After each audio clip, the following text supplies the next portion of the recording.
तो नमस्कार फ्रेंड्स। तो आज के वीडियो में हम लोग स्टार्ट करेंगे गुरुत्वाकर्षण, ठीक है, जो कि क्लास 9 का रहने वाला है और ये बहुत ही ज़्यादा इम्पोर्टेंट है, तो वीडियो को पूरा देखिएगा, ठीक। तो सबसे पहले अध्याय में एक नज़र हम लोग डाल लेते हैं। तो देखो, गुरुत्वाकर्षण को बहुत तरह के भागों में बांटा गया है, ठीक है। तो सबसे पहले आता है एक प्रतिक्रिया। तो प्रतिक्रिया में क्या जाता है, न्यूटन का गुरुत्वाकर्षण का सार्वत्रिक नियम, ठीक है। और उत्प्लावन उत्प्लावन बल को हम लोग क्या कहेंगे, एफ कहेंगे, ठीक है। क्या कहेंगे, एफ कहेंगे, ठीक है। और इधर है क्या, इधर है हमारा है गुरुत्वीय त्वरण। गुरुत्वीय त्वरण को हम लोग बोलते हैं जी। क्या बोलते हैं, जी। और इसका जो जी का मान कितना होता है, 9.8 मीटर प्रति सेकंड स्क्वायर होता है, ठीक है। बल बल का बल को हम लोग दर्शाते हैं एफ से, ठीक है। बल को किससे दर्शाते हैं, एफ से दर्शाते हैं। तो एफ इज इक्वल टू होता है GM1 M2 is equal to R/2।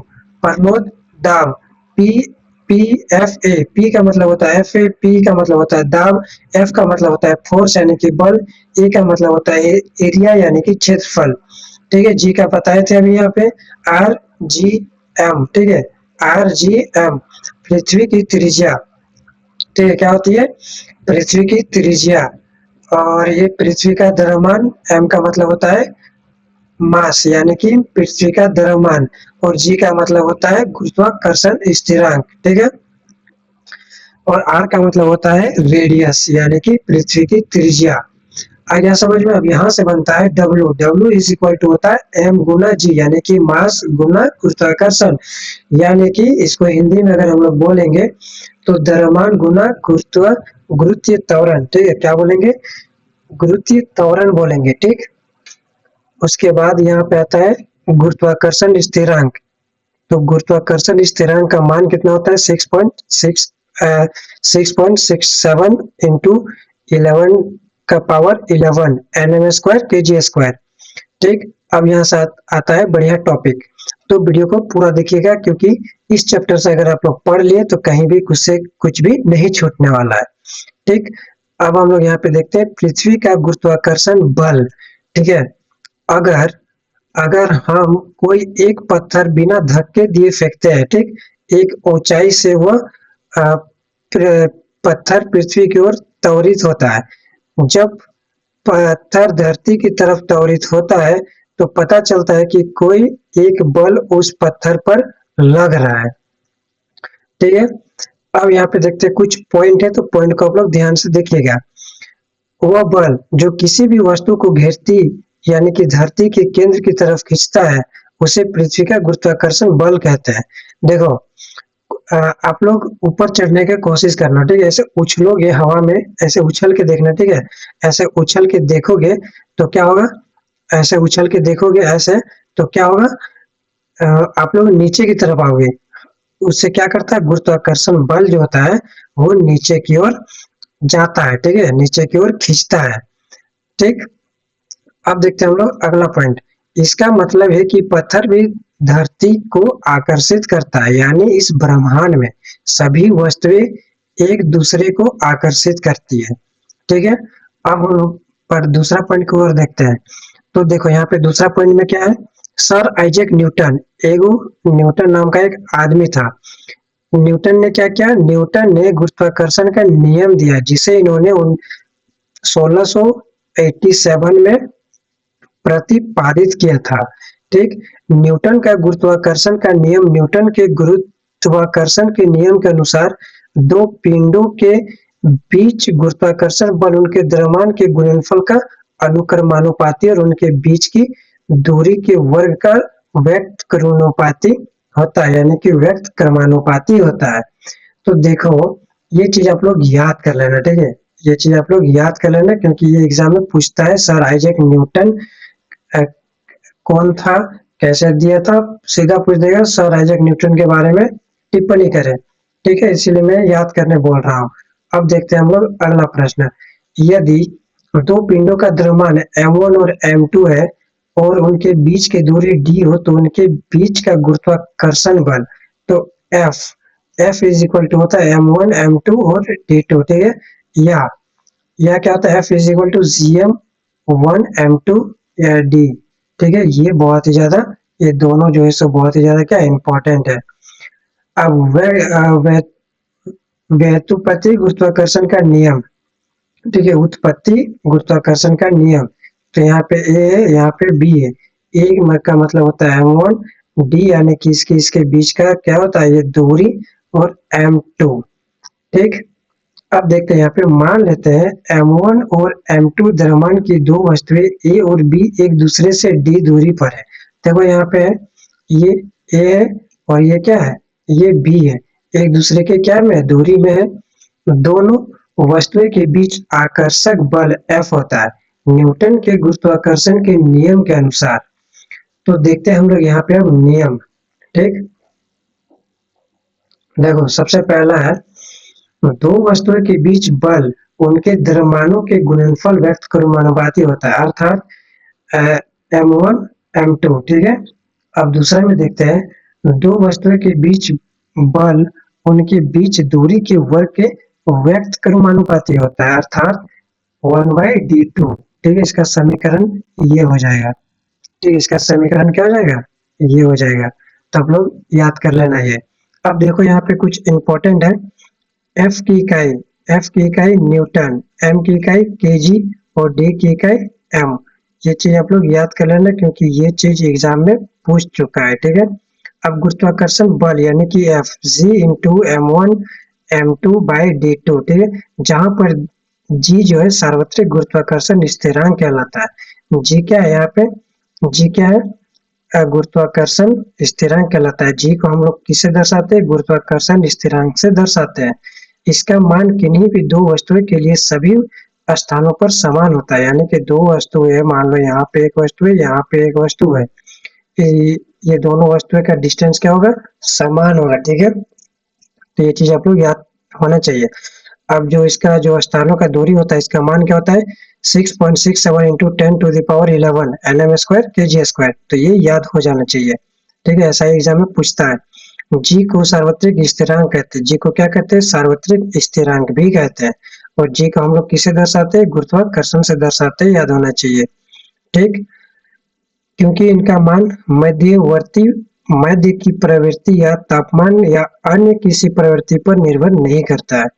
ठीक है, न्यूटन के गति का तीसरा नियम और गुरुत्वाकर्षण के नियम में संबंध। तो आइए अब हम लोग संबंध को देखते हैं। तो देखो, न्यूटन के तीसरे नियम के अनुसार किसी भी क्रिया के लिए ठीक उसके बराबर लेकिन विपरीत दिशा में प्रतिक्रिया होती है। न्यूटन के गुरुत्वाकर्षण के नियम के अनुसार हर एक वस्तु इस ब्रह्मांड में हर दूसरी वस्तु को आकर्षित करती है। ठीक है, क्या करती है, आकर्षित करती है।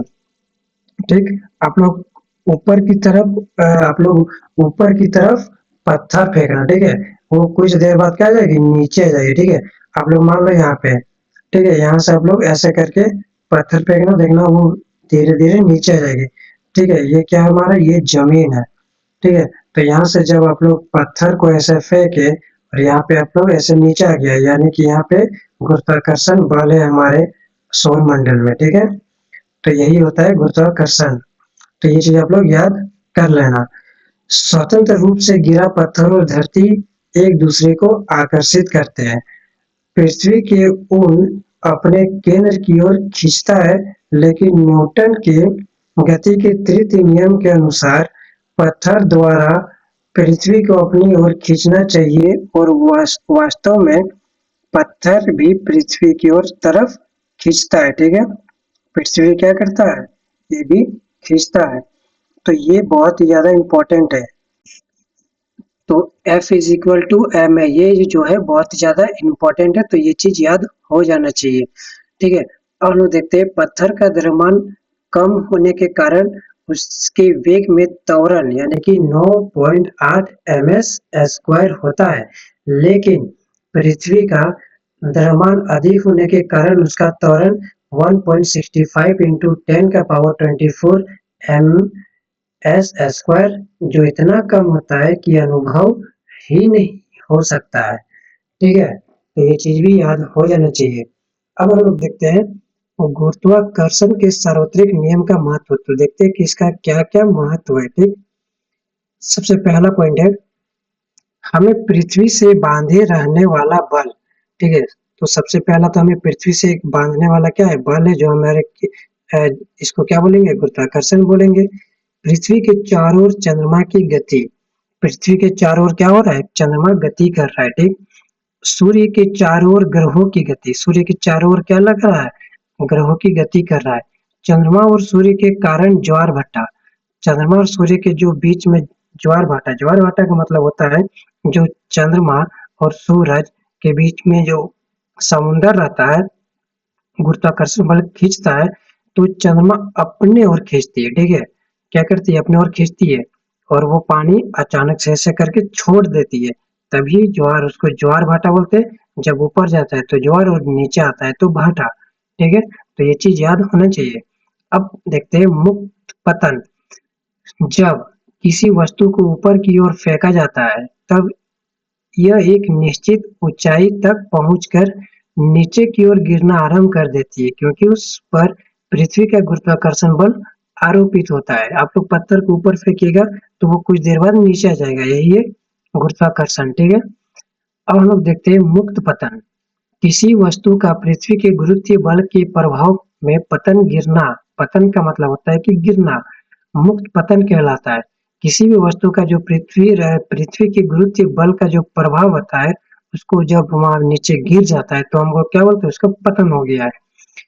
मुक्त पतन में वस्तु के वेग की दिशा में कोई परिवर्तन नहीं होता है, ठीक है, उसका वेग में कोई भी परिवर्तन नहीं होगा, क्योंकि वह हमेशा पृथ्वी की तरफ गिरती है। लेकिन लेकिन क्या, लेकिन वस्तु के वेग के परिणाम में परिवर्तन होता है, वस्तु के वेग के परिणाम में होगा वो अंतर, ठीक है। पृथ्वी के गुरुत्वीय बल के कारण वस्तु के वेग में परिवर्तन या त्वरण, गति त्वरण कहलाता है। उसे जी से प्रदर्शित करते हैं। इसका मात्रक वही है जो त्वरण का है, ms स्क्वायर, ठीक है। अब हम लोग देखते हैं गुरुत्वीय त्वरण और पृथ्वी पर उनका नाम, ठीक है। नाम को हम लोग देखने वाले हैं। देखो, स्वतंत्र रूप से गिरती हुई वस्तु में पृथ्वी के गुरुत्वाकर्षण बल के कारण उत्पन्न त्वरण गुरुत्वीय त्वरण कहलाता है। तो ये चीज याद हो जाना चाहिए बहुत ही ज्यादा। भी भी आई है, ठीक है, ये क्या है, भी आई है, ये चीज याद होना चाहिए। इसे जी से प्रदर्शित किया जाता है तथा इसकी दिशा सदैव पृथ्वी के केंद्र की ओर तरफ खींचता है। पृथ्वी की सतह पर जी का मान क्या होता है, पृथ्वी के द्वारा पिंड पर लगने वाला बल ये होता है। तो ये चीज आप लोग याद कर लेना, ठीक है। तो ये चीज मैं नहीं पढ़ाऊंगा क्योंकि ये कुछ फार्मूला सा है, तो आप लोग इसको देख लीजिएगा ध्यान से, हो सके तो स्क्रीनशॉट मार लीजिए, ठीक है। अब बढ़ते हैं थोड़ा सा आगे, गुरुत्वीय त्वरण और गुरुत्वीय स्थिरांक में अंतर। तो आइए हम लोग यहाँ पे अब अंतर को स्पष्ट करेंगे, ठीक। सबसे पहले गुरुत्वीय त्वरण को देखते हैं, फिर गुरुत्वीय स्थिरांक को देखते हैं। इसका मान 9 इंटू 8 ms स्क्वायर होता है, और गुरुत्वीय त्वरण का इसका मान 6.673 इंटू 10 का power 11 nm square kg square होता है। गुरुत्वीय त्वरण में इसका मान भिन्न भिन्न स्थानों पर भिन्न होता है, और गुरुत्वीय स्थिरांक इसका मान सदैव स्थिर होता है, ठीक है। गुरुत्वीय त्वरण इसका मात्रक भी सेंटीमीटर प्रति सेकंड स्क्वायर होता है, और गुरुत्वीय त्वरण का मात्रक क्या होता है, nm स्क्वायर और kg स्क्वायर होता है, ठीक है। गुरुत्वीय त्वरण जो है सो एक सदिश राशि है, और गुरुत्वीय स्थिरांक जो है एक अदिश राशि है। तो ये चीज आप लोग दोनों याद कर लेना, ठीक। हम लोग कल यहाँ से पढ़ेंगे, इसका आंसर क्वेश्चन पूरा स्टार्ट हो रहा है, तो वीडियो को कल देखिए। आइए इसी टाइम, तो मिलते हैं नेक्स्ट वीडियो में, तब तक के लिए धन्यवाद।